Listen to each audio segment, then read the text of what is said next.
I'm Loredana Polezzi. I'm Professor of Translation Studies at Cardiff University. I've been in the UK for about, more than 30 years. The last 5 in Cardiff, and I'm also a fellow of the Learners Society of Wales.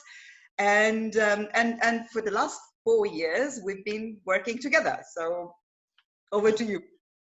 Sure, thank you very much. I am Nelson Mlambo from the University of Namibia. I am originally, of course, from Zimbabwe, but I've been in Namibia for the past 11 years and with the University of Namibia for the past 6 years.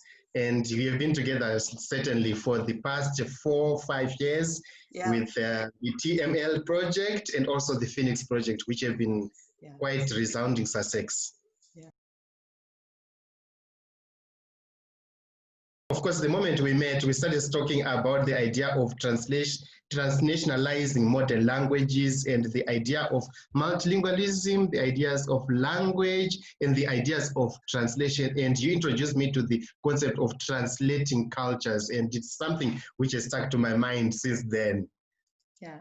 So exactly. We've done quite a bit together. I was thinking, as I was thinking of this, I was thinking, we've been working with schools together. We've been working with the medical school at UNAM together. We worked with the students in the BA and DMA together, and you've been over, of course, and worked with us in the UK as well a number of times. So there's quite a, and then we've taught together on online, and somehow the work that we've done together and bringing together a number of other colleagues, it wasn't just the 2 of us, we should say. But for instance, bringing over Shirin, who's a writer, Somali, Italian, British writer. Yes. Exactly. Then brought over, the result of that was that you then managed to collect a phenomenal anthology of Namibian poetry. So it feels like yes. It feels like there's so much that we've done together. Yes, indeed. And reflecting on that, I think it reminds me of some of our catchphrases, when we're talking about quality research, when we're talking about co-mentoring and also co-researching, and what Judith Wall, the person we have spoken about, always talks about impact.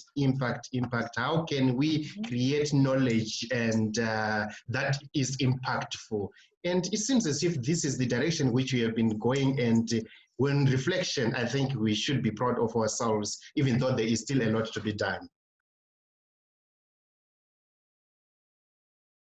I think the key term which we were flowing with is with regards to impact, how our activities impact our communities and how this is done in a reciprocal manner. That's why the visits to Castlereagh in Scotland and also the visits to Van Ryn here in Windhoek was quite significant in the activities which we were doing, and how it all ended up in the form of like a birthing process, and this is some of the proudful things which we have produced. Yeah. No, and for us it's been the same. So working with the schools and working with the schools in Scotland and in Windhoek, it also showed so prominently to us how, you can think about, for instance, multilingualism in other countries, but it's actually here, it's with us. But also that work that we did with the schools through the project, we're continuing it now. We were just meeting through this week. We've been meeting 2 or 3 times because we're planning to do a COVID-19 project that would produce resources in 5 of the indigenous languages of Namibia for young children in school to educate them about what their role can be and how they can contribute to resilience in the pandemic. And for me, that's the other important part, that it's continuing. It's not something that ends with one project. It's something you build on. And also we bring back that knowledge here, as you were saying. It's very much co-producing knowledge.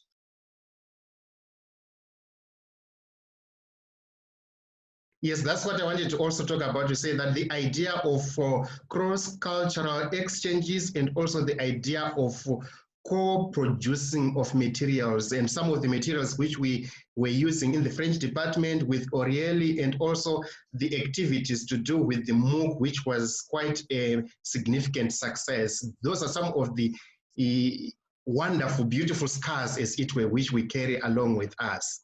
And that I'll always be grateful to you for, because the fact that you and other colleagues at UNAM were prepared to contribute to the online course that we built from here, from Cardiff, on translation and interpreting, meant that we could really speak in an inclusive way from the north and the south of the world. We built that course to speak from Wales. It was important for us to speak from Wales, from a bilingual, multilingual country, from a diverse country, but also being able to include perspectives that came from other parts of the world. And that has paid out immensely, because we've seen the recruitment, you know, the people who are studying on that course are literally coming from all over the world. And that inclusivity is something we couldn't have achieved without you and without our work together, I think.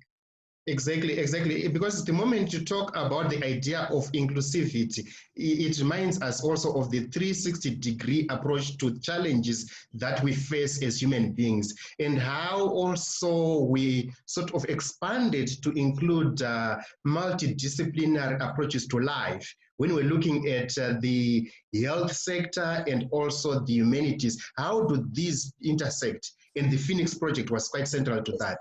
Remember also how we filtered into the MEd in anesthesia and your visits to the UNAM HP campus. Yes, no, absolutely. So we were bringing together the medical side, the humanities side, the education side. But I think for me, at the bottom, there's always that idea of inclusivity, and there's that ethical element. You know, we wanted to do something that mattered, and as I said, now we're trying to continue that under the COVID circumstances. But at the bottom, there's also, I always think about it this way. As a researcher, my aim is, yes, to have that impact so that I can become completely dispensable. You know, I'm not needed any longer.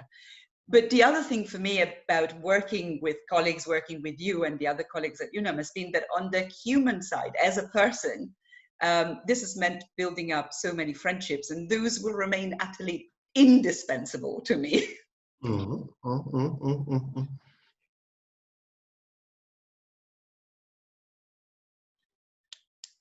And the human element which you're talking about, again, it takes me back to the idea of narrativity and storytelling.